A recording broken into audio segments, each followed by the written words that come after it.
পতনে ভোলাবাসীকে অভিনন্দন।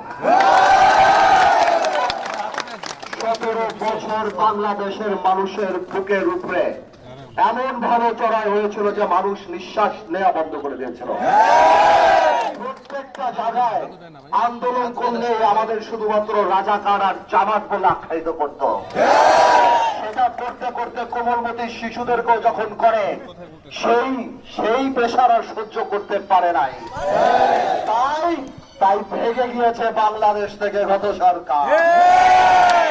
ভাইয়েরা আমার, এই বৈষম্য বিরোধী ছাত্র আন্দোলনে ছাত্র জনতার এই লড়াই, ছাত্র জনতার এই আন্দোলনে যারা শহীদ হয়েছে তাদেরকে আমি শ্রদ্ধার সাথে স্মরণ করি। আমরা তাদের আত্মার মাগফিরাত কামনা করি।